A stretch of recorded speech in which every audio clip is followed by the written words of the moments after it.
are into that now. So, okay, well, I think the first person to answer that question was Kate Garcia with categories. So Kate, you get 3 points. And I'm sure you're super excited about that. And I just want to let you guys know that there's going to be opportunities throughout the presentation. So please keep an eye out. There's actually going to be a secret word that will develop. If you pay attention, there might be some differences in some of the slides and things. And at the end of the presentation, the individual that can let us know, and somebody who's earned the most points is going to be able to choose a door for a fabulous prize. So pay attention throughout the presentation because there will be different opportunities to earn points. So I'm going to go ahead and get started, and I'll welcome everybody. My name is Jeff Mastromonico, and presenting with me is my colleague, Lindsay Steinberg, and we are from Augusta University, and we are from the Center for Instructional Innovation. And there's a slide of our team. And our mission at the CII is to advance excellence in learning through collaboration with faculty, staff, and students. So we are a team of designers and instructional designers and developers, and we're committed to a philosophy rooted in experiential learning, technology-enhanced teaching, and best practices in instructional design. And our goal is to help students, faculty, and staff thrive in digital and physical learning spaces. So today we are going to talk about the art of motivation and of gamification or game-based learning. So hopefully get some ideas on what motivates people and look at some practical ways to implement gamification and game-based learning into your coursework. And gamification is a thing that Lindsay and I have a passion about, and actually have a second level certification in through the Sententia organization, which is a big gamification and game-based learning company. So I am going to turn it over to Lindsay to talk a little bit about motivation, and then we'll get into the game-based learning. Thank you, Jeff. So bear with me today, you guys. We have 2 screens going at the same time. We're very, very much Microsoft Teams based here at Augusta University. And so Zoom has given us a little bit of fun, creative problem solving today. So why motivation? Why focus on this? We would like to share knowledge because we believe engaging our students can result and it drives achievement. We would like to introduce you to different concepts around the science of motivation, including the 3 forms of resistance and how to overcome them, nudge theory, and some new ideas around intrinsic motivation and lessons from the influential mind. Jeff will then introduce gamification principles and how to apply game elements into coursework. So let's discuss some of the common phrases you might hear in resisting action. The resistance, I have to. Instead, trying to say, I have to, try saying, I choose to. To combat this, in fact, encourage how students might phrase this. Realize that nothing in life is actually a have to statement. You can choose to because you enjoy the benefits the actions create. When you focus on the benefits of your actions, resistance melts away. The resistance, maybe you've heard, I can't do this.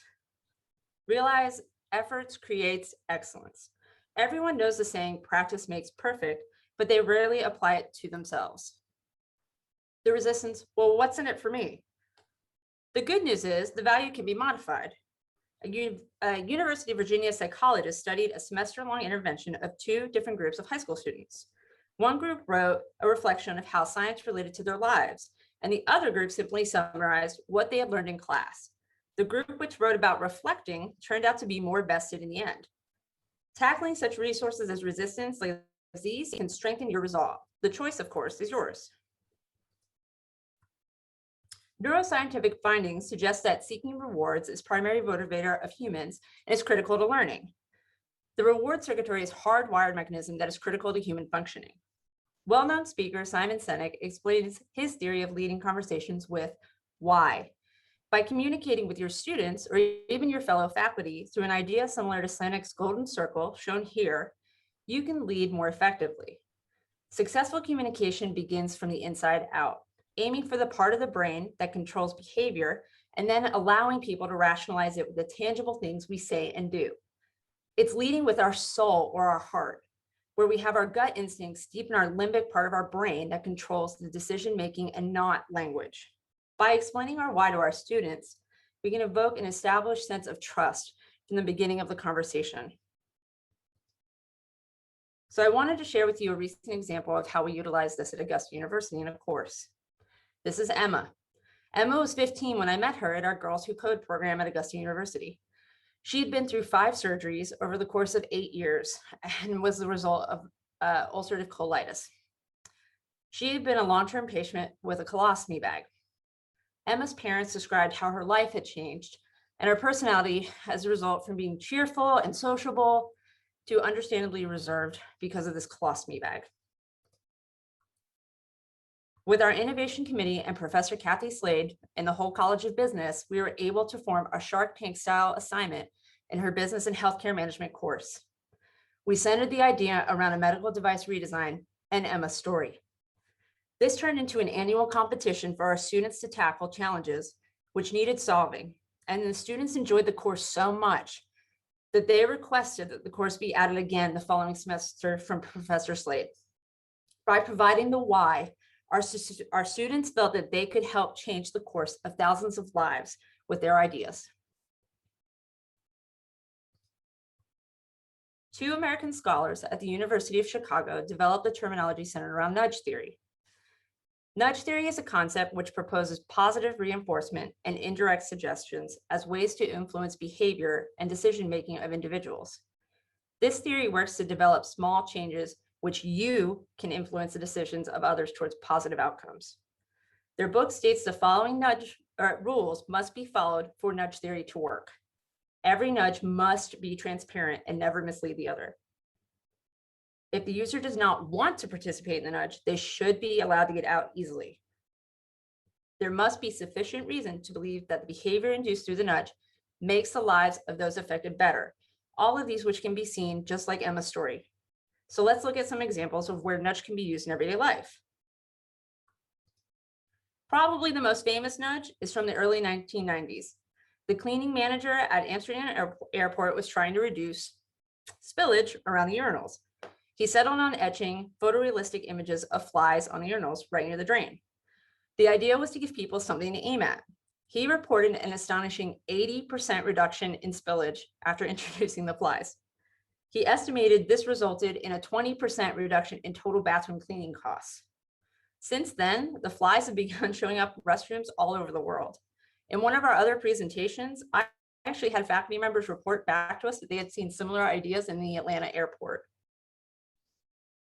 So another inspirational behavioral change opportunity, and one of my favorites, is the fun theory contest, which I'm going to show a video of by Volkswagen. So let me know if you cannot hear the sound from this. I think you should be able to.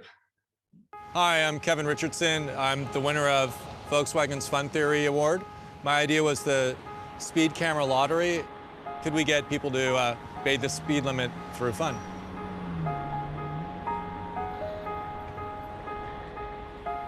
I really believe that fun can change human behavior for the better, and I was really thrilled to see that my idea, which started as a scribble submitted into this competition, might even become reality.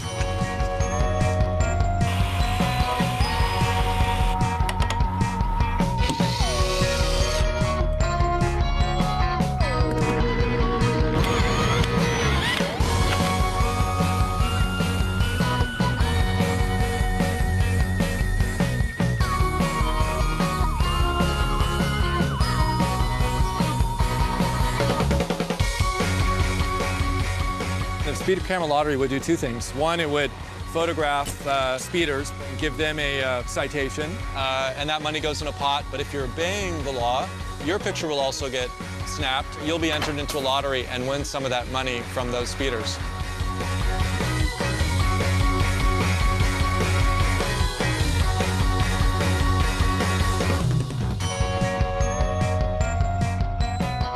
Jag kör alltid lagligt, men tveksamt om man vinner.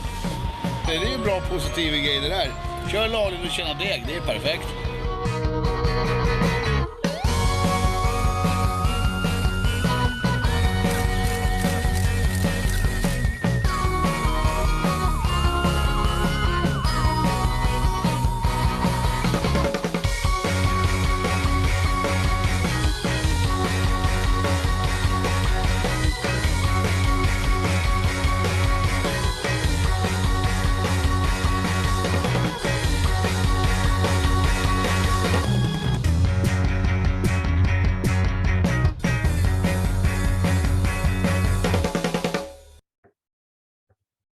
How cool would it be to take something like that and apply it to maybe attendance? I've talked to professors actually here at Augusta University on different techniques where you could do something like an attendance lottery. Another idea, let's see if I can get this to progress to the next one. So while Lindsay's working through that, is there anybody, and you can either speak up or put your answer in the chat, that can think of some examples like what she's just shown in the wild that you might not have even known that or you know, we're gonna later on in the presentation actually talk about game elements and how you can apply those in the classroom, but that they might have seen in the wild. Somebody put Waze traffic app ranks. Yep, that's exactly right. Yep. Things that utilizes things like leaderboards. Somebody just posted a link to a related article that was in the Chronicle on super courses.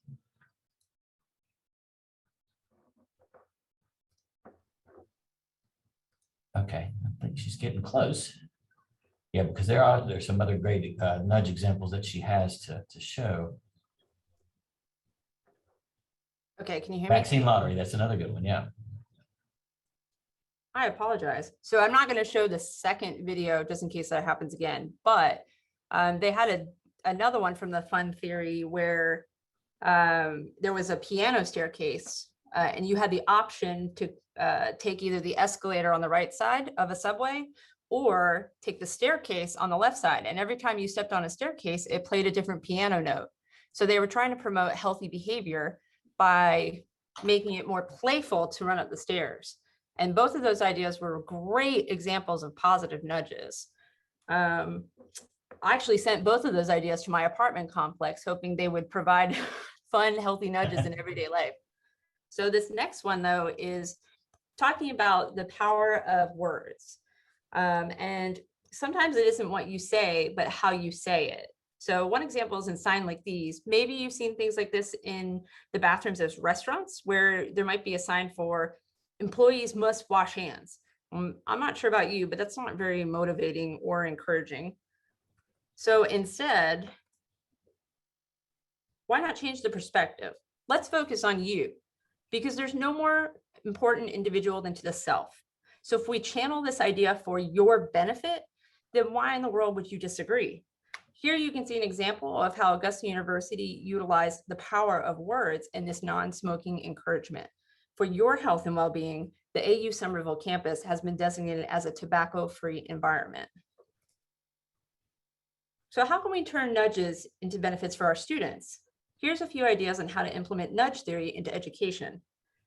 Achievements. Using concepts where students can earn achievements, ranks, prizes is formed as a positive nudge. Jeff will further discuss this in our gamification section coming up in a little bit. Positive points. Maybe in training simulations, instead of marking off points from their score, maybe put the amount of points an individual got right, plus 75, a positive nudge. Video game inspired method of grading. Instead of starting students at 100 and putting them in a system where failure is the only option, why not mimic a video game and start them at 0? Success breeds success.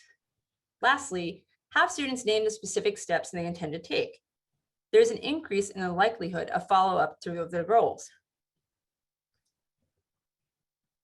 So Dan Pink is an author who proposes a new approach that centers on intrinsic motivation that revolves around 3 elements: autonomy, mastery, and purpose.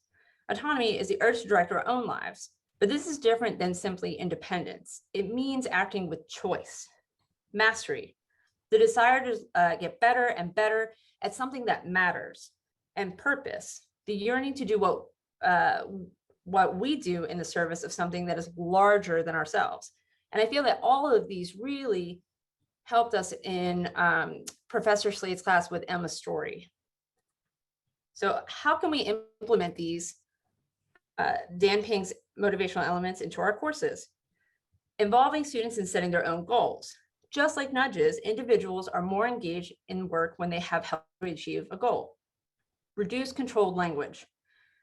Instead of saying you must or you should, use terms like consider doing or think about doing. Have open door hours. Set a time when people can come in or students can come in and discuss issues with you without fear or judgment. Utilize Goldilocks tasks, tasks that are neither too hard nor too easy, but just right. They are tasks that encourage development of mastery. These types of tasks resemble ambition targets that challenge what people deem possible. They should stretch your students and enable them to develop their skills. And then develop or implement ideas such as motivational interviewing. So motivational interview, from Dan Pink's book, we learn about a professor from Yale who came up with an enormously effective 2-question technique. Let's say a student isn't fully prepared for an exam. As a result, he's not mastering the topic. You could approach a student and say, Jeff, on a scale of 1 to 10, how ready are you for this quiz in anatomy? He might say, well, I'm a 2. The follow-up question in this technique is, so Jeff, you said you're a 2. Why didn't you choose a lower number? The question always throws them. Jeff now has to explain, maybe for the first time in his life, why he's not a 1. He might say, well, I know in the long run, if I don't get this down now, I'm going to be in big trouble in the future. Also, I'm not sure what I want to do later on, and I've thought about maybe going into medicine. And if I don't master this now, I won't even be able to do that. And having Jeff articulate his own reasons, not yours or mine, for doing something, he will believe the reasons more deeply and adhere to the behavior more strongly. And that's what we want to draw out. The only way Jeff is going to be engaged rather than compliant is if he has some sort of degree of say.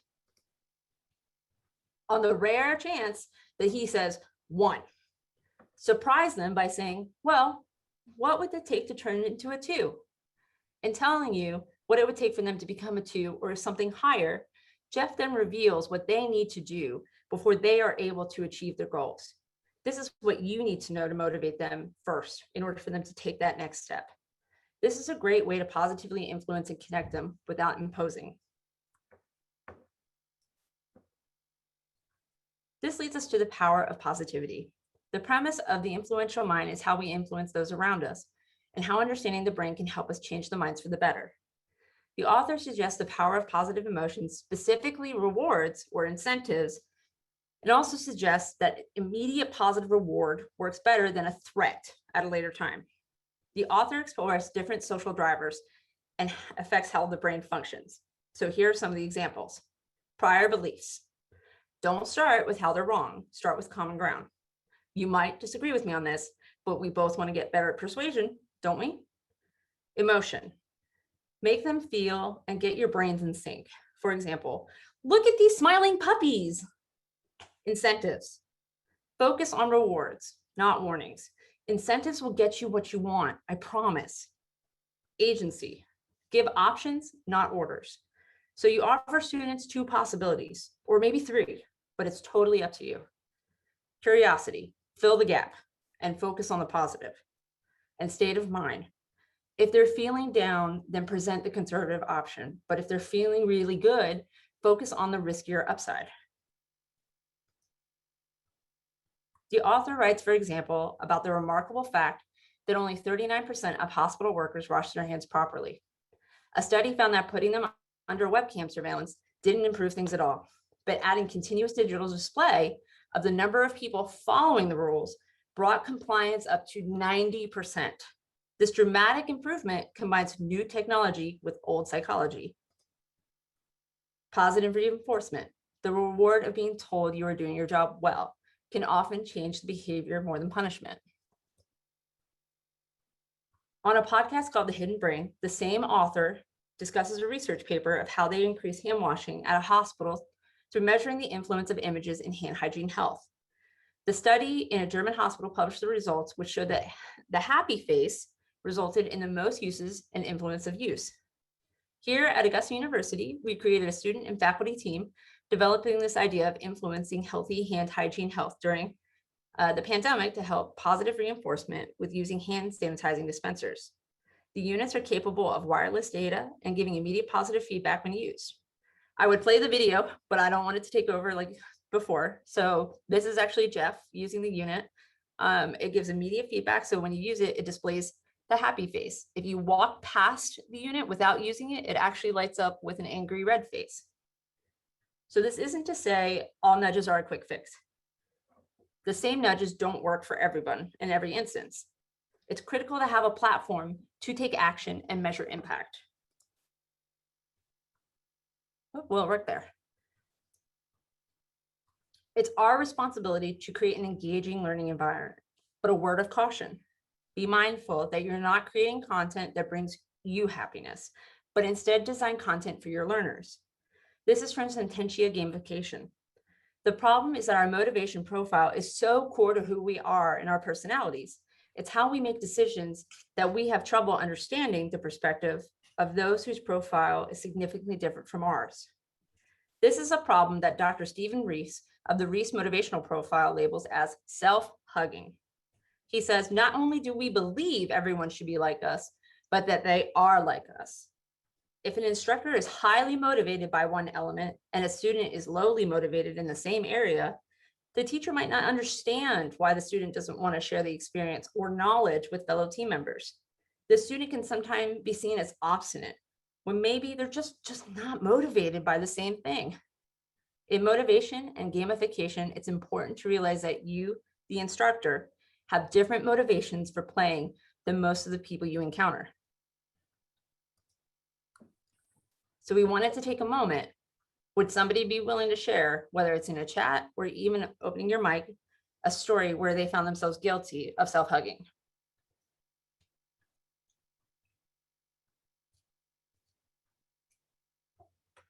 And I can't see the chat box, so I don't know, Jeff. Yeah, if you have anything. I'm looking. Give somebody an opportunity to put something in.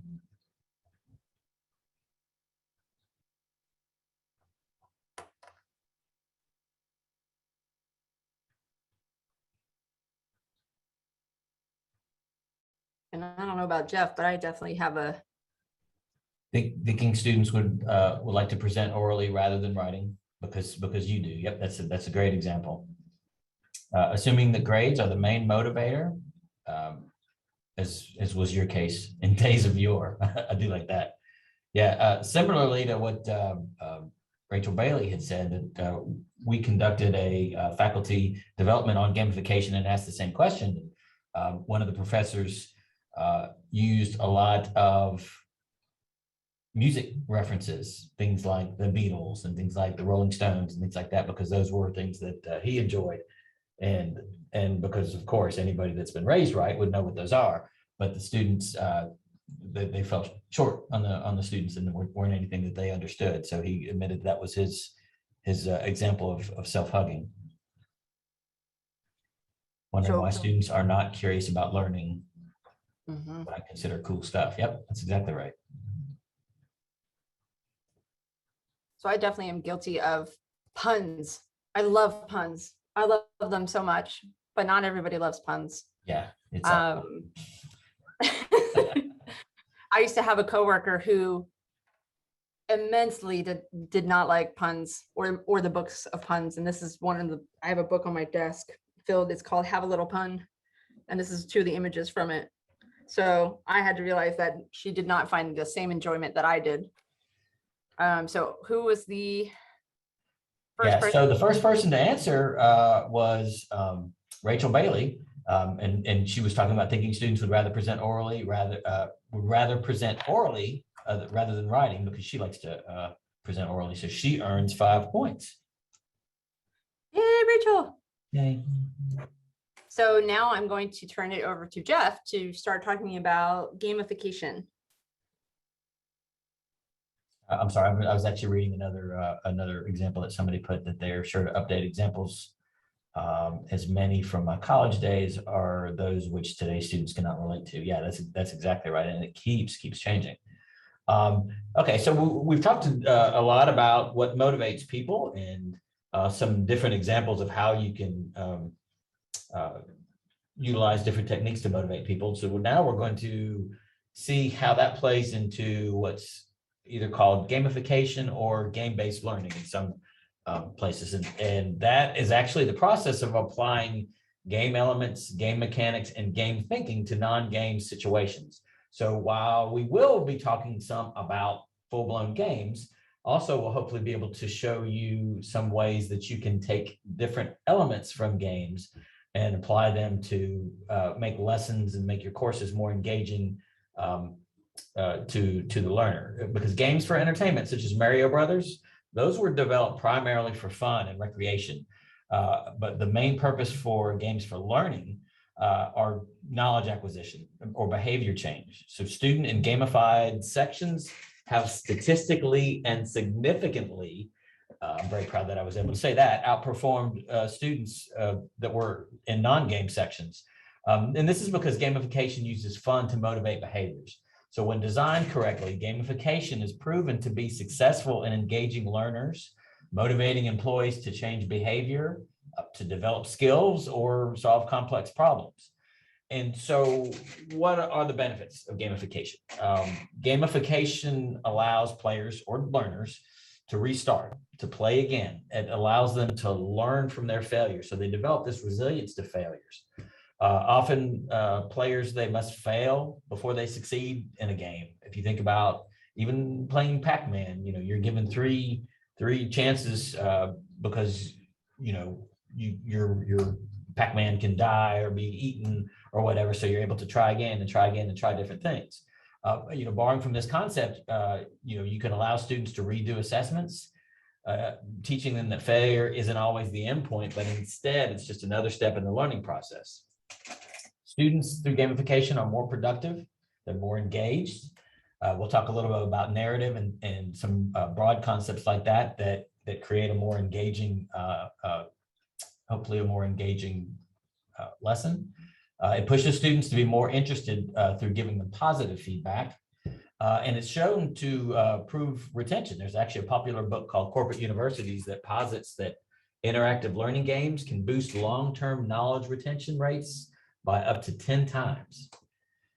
So when we look at gamification or creating any kind of gamification implementation or structure, we ask these three general questions that we'll look deeper into. And that's, what do players or learners want? What do your learners expect?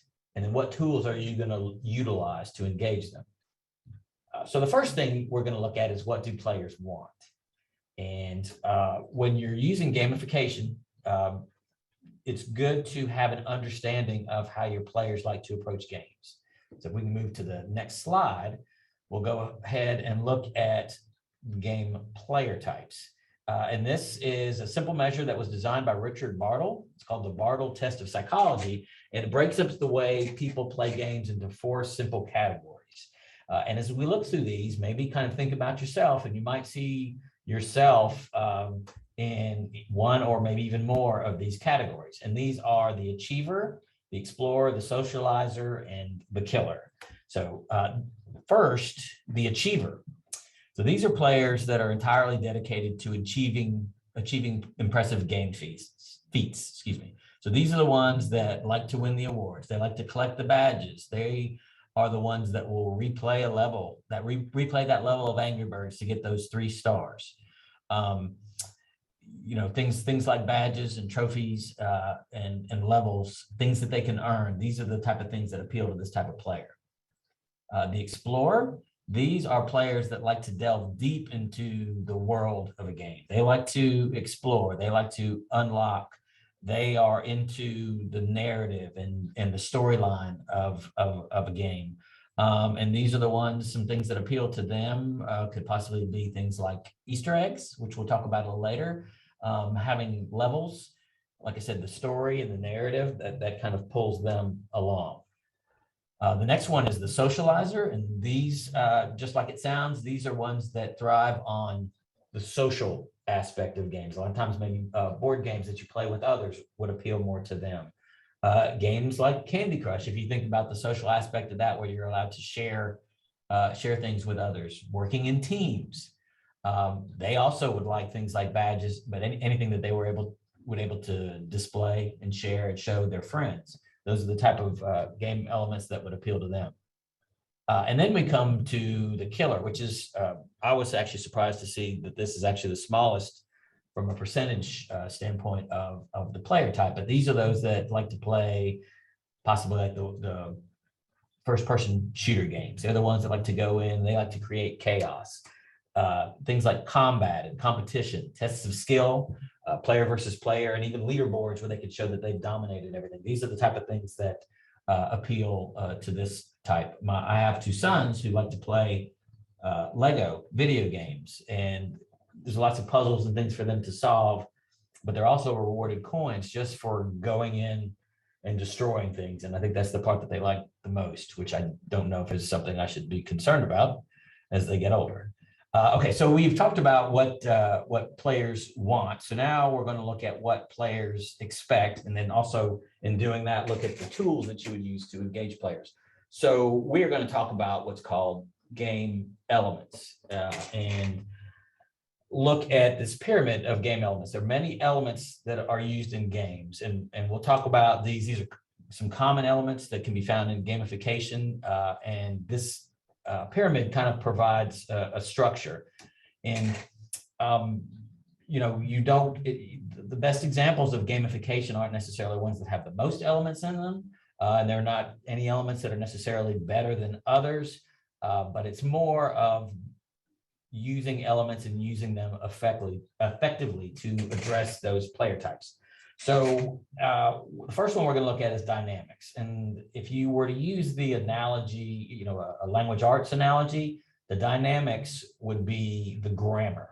So this is the hidden structure that kind of makes the experience, makes it coherent and provides regular patterns. So there are going to be less dynamics that you have because they are more broad, but some of those things are constraints, any kind of emotional involvement that you create in your game, a narrative, which we'll talk about a little more in some of our examples. That is big.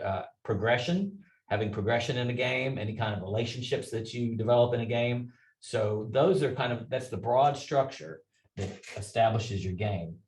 The next level are the mechanics, and there's usually a larger number of these, and they flesh out those dynamics. These would be the verbs. If the dynamics were the grammar, these are the verbs of your games. Things like challenges, your game that has some objective that is set out for your player or for your learner to reach. Chance is another one. There's some luck involved if you're talking about a dice game, or there's some other mechanism that has a random result to it. Cooperation, competition, things like feedback, resource acquisition. So while these are more specific than dynamics, they're still general.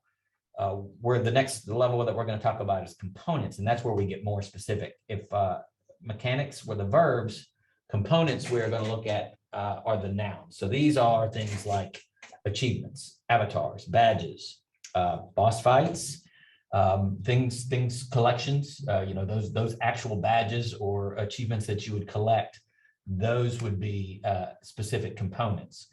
And so now that we've talked about those different game elements, we'll look at some of the components and how that you might be able to apply them to gamify your classroom. So one of those things would be awarding points. I am one of those guys who likes to earn points, likes to, like I said, find the badges, earn all the achievements have been completed. And so you could possibly award points for participation in class. During our presentation, we awarded points for the first person to answer some of our questions, kind of creating hopefully a more engaging experience. Maybe all students who have their homework out ready to be checked before being prompted receive extra points, virtual points for maybe being the first student to answer something through messaging or through a discussion board. Things like Easter eggs that hopefully you've been finding throughout the presentation if you've been paying attention. These are small discoverable secrets or hidden elements. Sometimes they can be a visual element, or you possibly could hide something in the classroom, and the first student to notice, they would be awarded bonus points. Even something like having a lottery, that would be a good implementation of awarding points.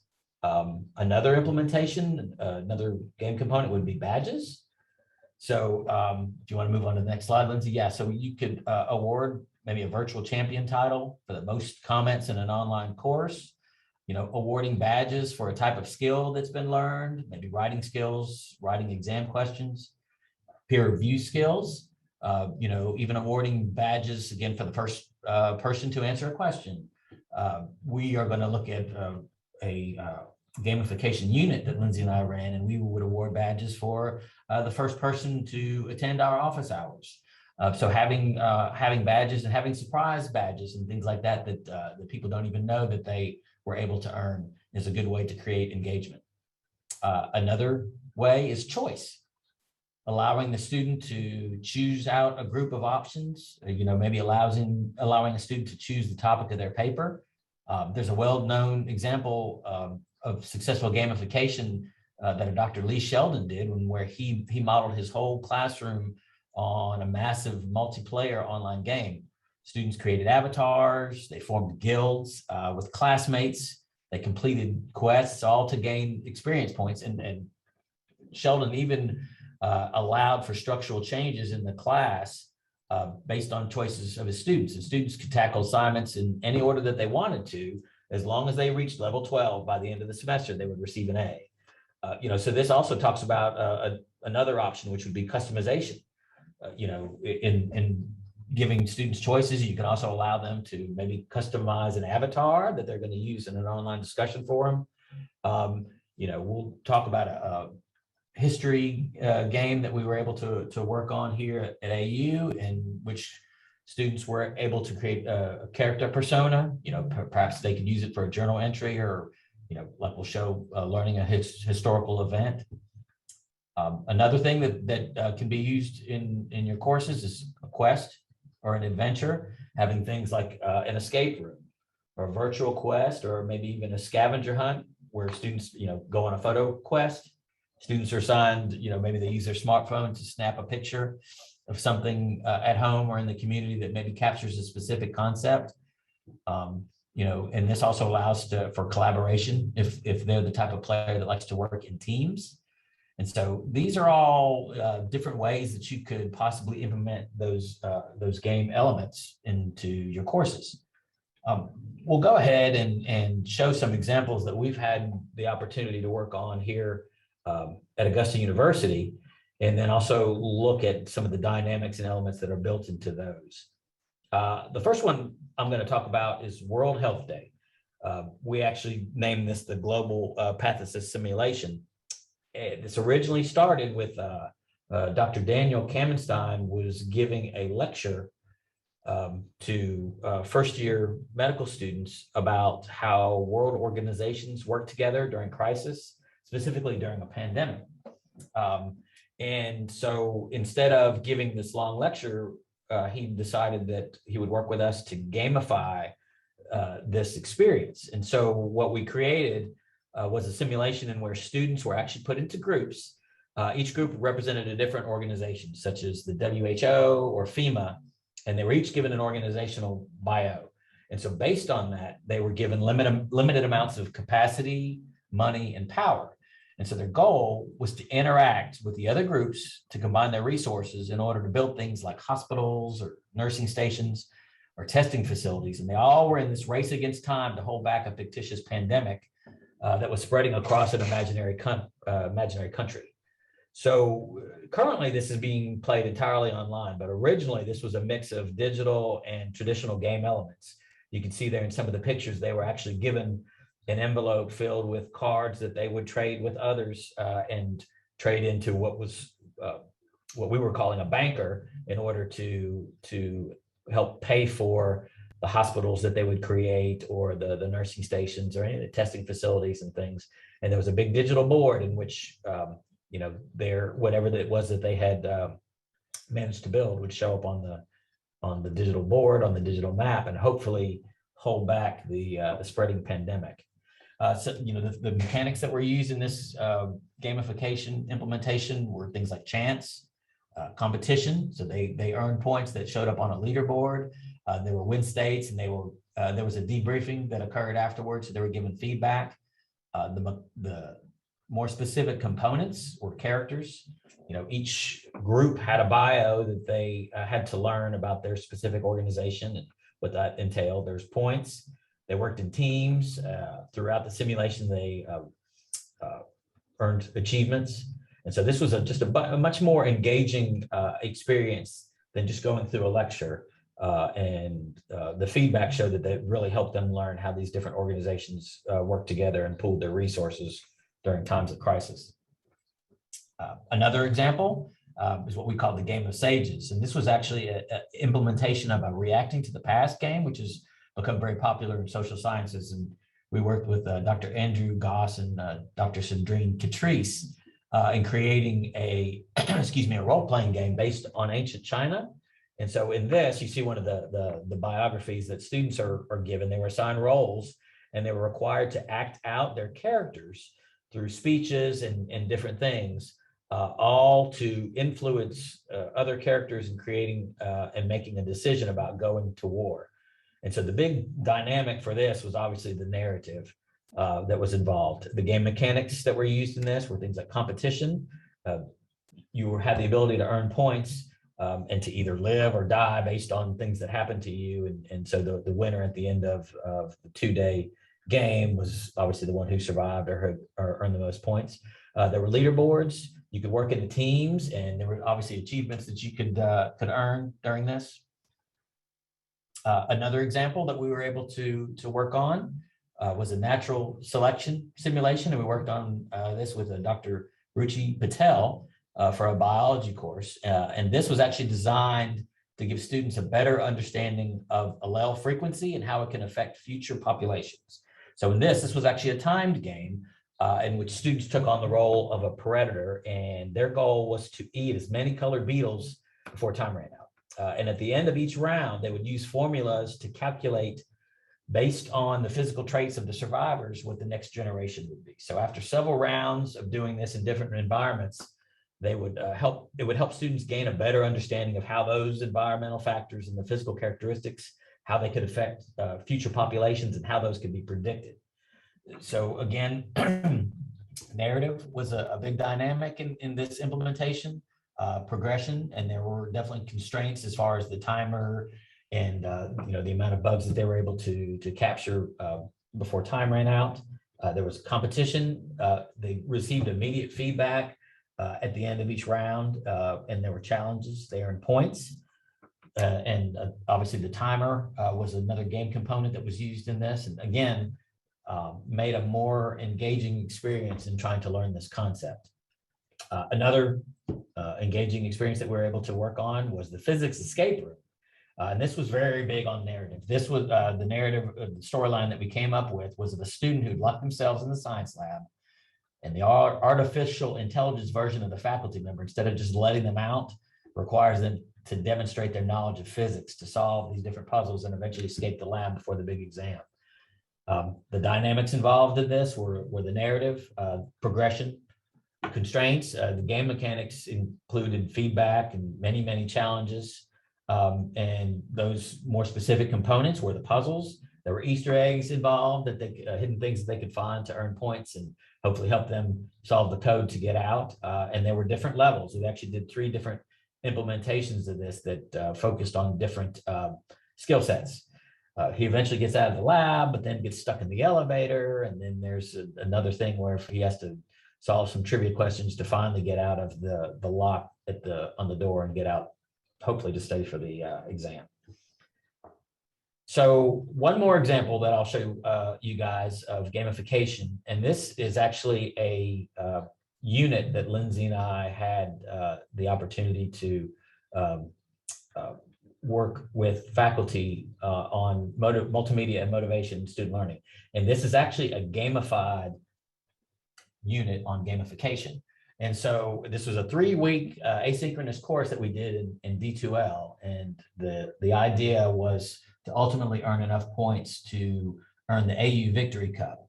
We did do a pre and post survey, and it was interesting that we asked the faculty members to go through and find what their player types were. And I think it was, am I right, Lindsay, that 95% of faculty were either explorers or achievers? out of Yes. those 4 faculty types.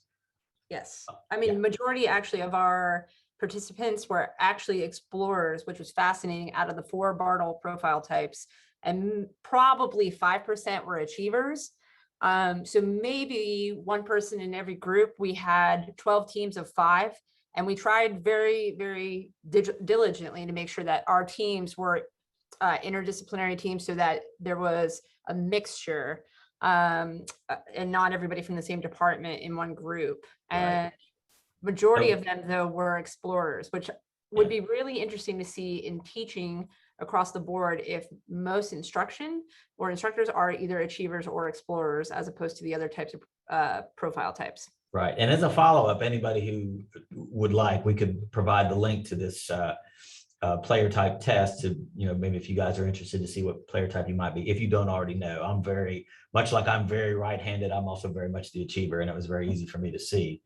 Narrative played a big part in this, though. So we, the narrative behind this was of a NASCAR race, and faculty were put into groups like Lindsay said, teams of 5 that we called pit crews. And throughout the course, they were given bonus missions and the opportunity to earn points as a team and as individuals.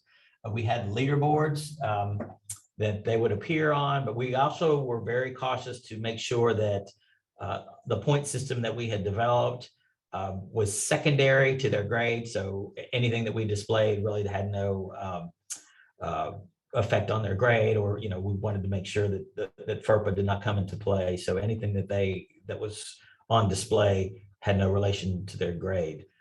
Their final project was actually working on a first year experience, an imaginary first year experience course. And so they were supposed to come up with ideas on how to apply, I think it was at least 4 game components and game mechanics. Throughout the course, they were awarded badges through D2L. Some of them were surprise badges. Like I said, somebody earned the badge and points for being the first person to attend our virtual office hours that we had. And they were even given first place trophies for the team that earned the most points and for the player that earned the most points. And so again, this was just another way to hopefully make the course more engaging, on top of actually showing how effective that applying game elements like these can be. I was really surprised at how competitive some of these faculty members became. A lot of the leaderboard things we actually did by hand. So I would update it once a day. And boy, if I was late, I would get a few emails from faculty members on, I know I had earned points for this and for that, and why has my car not moved down the leaderboard? So that was very interesting. So that's all the examples that I think we had and what we wanted to talk about for gamification. I think I'll throw it back over to Lindsay, and then we can see if there's anybody who had any more questions. Somebody did actually. Oops, sorry. I'm sorry, Lindsay. I'm just going to post what Tom Preston had posted in the chat early on. When doing a competition involving ranking, is it better just to list, say, the top 10 or 20%, or publish the whole list? Seems to me listing everybody for the class would be humiliating. You do make a very good point for those on the bottom. For example, for performance final option in my debate class is a one-day tournament. Award winners, the top 30%, are commended and receive awards. Other classes from other schools are invited, but I do not publish the whole tab. Any ideas, reactions to this? I use competitions when practical in both debate and public speaking classes. I'm glad to learn that I'm not the only one who uses gaming. Jeff, if you're okay, I have an answer for this. Yeah. So based on our actual course online, from when we actually did this from our own experience, what we did find was we would always post the top 10 in both our team leaderboard, or top, whatever it was, top 3 in our team leaderboard, and then our top 10 individual leaderboards, because we wanted both team and also individual. We realized not everybody's going to be as motivated by team and also individual. We also, by the end of it, realized people might not have a relation as to where they are falling on the leaderboard if it's not publicly available for the entire thing.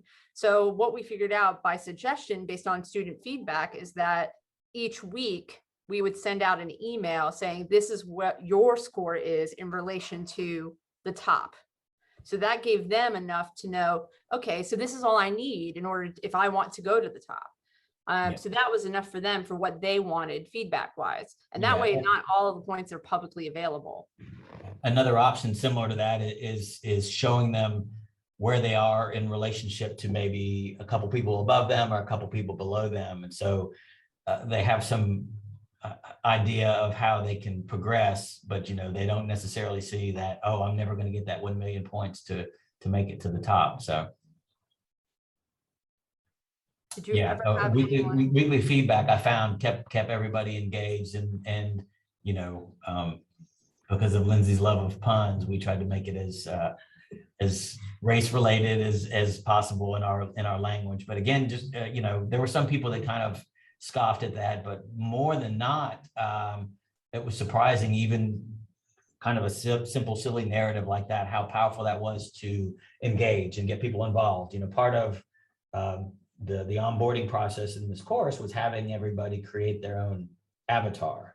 And so you got to see, through that, how they perceived themselves for one thing, and then it gave them this persona that appeared on the individual leaderboard each day as points were added up. So that was kind of, I think, neat for them to be able to see their own image, and again, created this level of involvement and engagement and ownership of the game. So Lindsay, I don't know if you want to talk about what you just posted there. It's a gamification roadmap checklist, I think, that we've come up with. Sure. So we have a handout that we made sure to send to Denise beforehand, and this is available to all of you. And this is sort of what we made sure the faculty at Augusta University are able to follow if they want to apply gamification to their course. And they typically work with us directly when they use these. But what we do want to mention is that if you do choose to apply gamification to your course, that you are trying to find measurable success within the course, and not just trying to award badges on a whim or points.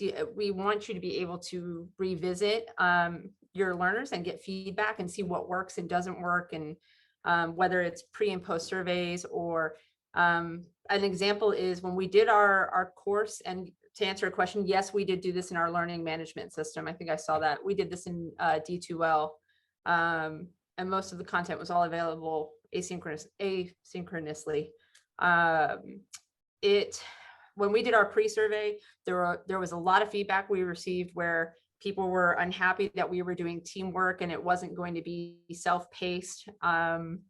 It was also, they were not really sure how to do this without it being applied specific to their subject matter. So it was really hard to think outside of the box. And that's what really we were there to encourage, an introduction to this and how you could use these examples into your subject matter. So that's why when we did the first year experience course, we wanted to make it non-subject based.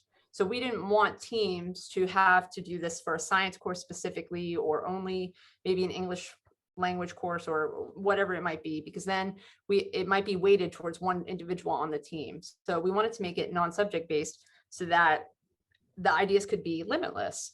But always, the first thing we start with in any project, whether it's gamification or virtual reality or whatever we're starting here at the department, we always define our goals, our measurable objectives.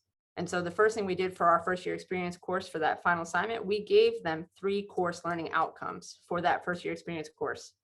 And then, choose one idea which encompasses all the outcomes. For our first year experience course, maybe a scavenger hunt. That might be great. Maybe the purpose is to learn the campus and have a sense of belonging. So maybe a scavenger hunt to embrace the entire sense of community on the campus would be a good idea on how to learn the entire university. Your delivery methods, then your applied learning game mechanics and elements, and how you're going to motivate your students, and then how you're going to measure success. So these are all sort of things that we want to make sure you follow as you do this. I'm going to jump in, Lindsay, because I don't know where the hand raising thing is in Zoom. But when doing this specific gamification course, our objective was to expose to as many of those different types of game elements, do as much exposure to the different player types and things. But, you know, as Lindsay said, there were some people that complained about working in groups. Some people loved it, some people didn't.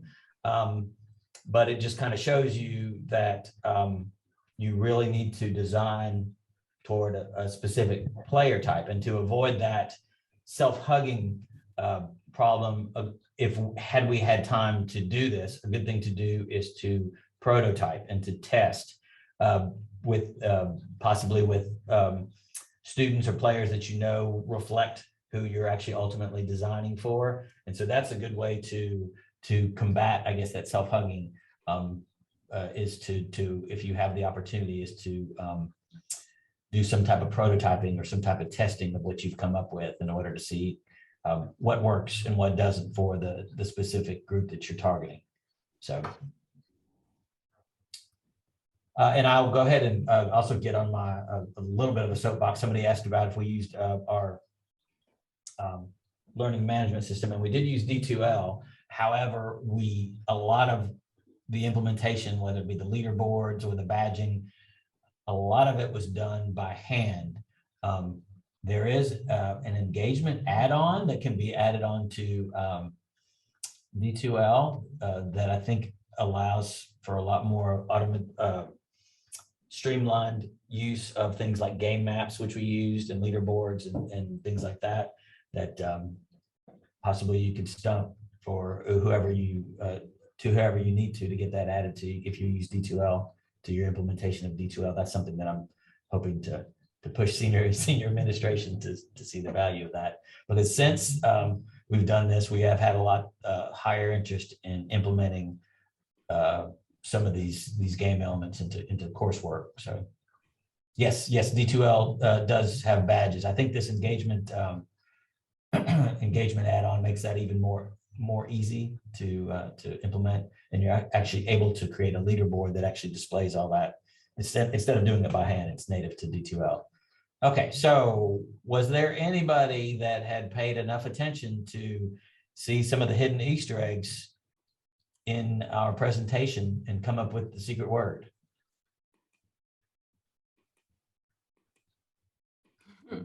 Yeah, I think we are victim a little bit of our Zoom glitches that might have taken away. Rachel's Somebody's close. awful close. So the secret word was engage. There we go. Aaron I got somebody that okay. So Aaron Sheffro, I hope I pronounced that right, was the first one to come up with engage. So how many points does Aaron get? That's I believe 5. Okay. Oh boy. All right. So Aaron got 5. Kate had 3 and Rachel had 5. So I think we have a tie, which is great. So they get to make a choice, don't they, between door number 1, 2, or 3? We're going to have to share, though. We can only pick one, I believe. Okay. Erin was the first to answer, and she wants door number 3. Because I know we have to end soon. So she gets a custom designed course badge that she could display proudly, digitally, anywhere that she chooses. So we'll get your contact information, Aaron, and either Lindsay or I will help design that for you to your specifications. 10 points per word in a post. That's right. You definitely would win. Tom Preston posted that. I think before we end the session, I know there was one question from Christina I did not want to overlook. Christina had asked, do people ever who are at the very, very bottom lose motivation? And I understand exactly where that's coming from. And so that's why we gave the example in the very beginning of motivational interviewing, because that's where you can use that technique. And this slideshow will definitely be available to anybody who wants to go through.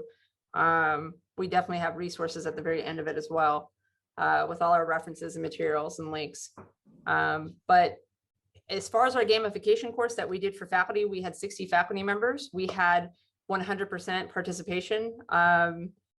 We maybe had 2 individuals who struggled and it was because of technology, not because of participation. So honestly, when we hear about our biggest thing that we heard coming out of the pandemic was, how do we get students more engaged or motivated? Because we're worried that they've become just very